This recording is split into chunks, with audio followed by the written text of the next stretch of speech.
আপনারা গিয়ে দেখবেন যে বৃহস্পতিবারে হলেই দুপুর 2টা বাজলেই অফিসাররা সব চলে যাবে, আপনি আর কোনো কাজ করতে পারবেন না, অথচ ওই দিন 8 ঘন্টা কাজের জন্য তারা বেতন নিচ্ছে।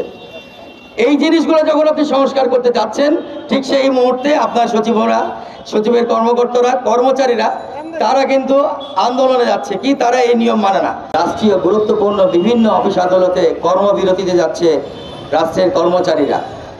আমরা তাদেরকে একটু মনে করে দিতে চাই, আপনারা যখন আপনাদের কাজে যোগদান করেছিলেন সেই সময় আপনারা একটা শপথ গ্রহণ করেছিলেন, আপনারা একটা কাগজে সাইন করে এই চাকরির নিয়মাবলীগুলো মেনে আপনারা চাকরি নিয়েছিলেন। সেই চাকরি নিয়মাবলীতে কোথাও এটা লেখা ছিল না যে আপনি এভাবে রাস্তা ব্লক করে, সচিবালয় ব্লক করে, এনবিআর ব্লক করে, রাষ্ট্রের সমস্ত গুরুত্বপূর্ণ কার্যকলাপ বন্ধ করে দিয়ে আপনারা এইভাবে আন্দোলন করতে পারবেন।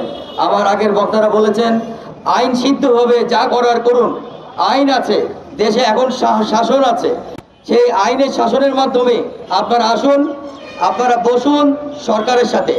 একই সাথে আমরা সরকারকে বলতে চাই, আপনারা যে সংস্কারগুলো করছেন এই সংস্কারগুলো কতটুকু জনগণ সম্পৃক্ত সেটাও বুঝতে হবে। আপনারা কি জনগণকে সম্পৃক্ত করেছিলেন সংস্কার প্রস্তাবনার আগে? আপনারা কিন্তু একই রকমভাবে আওয়ামী লীগ এবং অন্যান্য যেসব দলগুলো আগে ক্ষমতায় ছিল তাদের মতো করে আপনাদের সংস্কারের কাজগুলো জনগণের ঘাড়ে চাপিয়ে দিবেন না।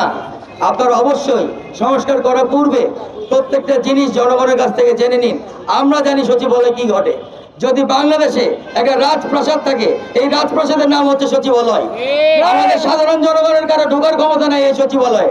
আপনি যতই সংক্ষুব্ধ থাকুন, আপনাকে ঢুকতে গেলে পাস দিতে হবে, আপনাকে ঢুকতে গেলে এটা নিতে হবে, সেটা নিতে হবে, আপনাকে কোনোভাবে এখানে আপনার প্রবলেমগুলো নিয়ে ঢোকানো যাবে না।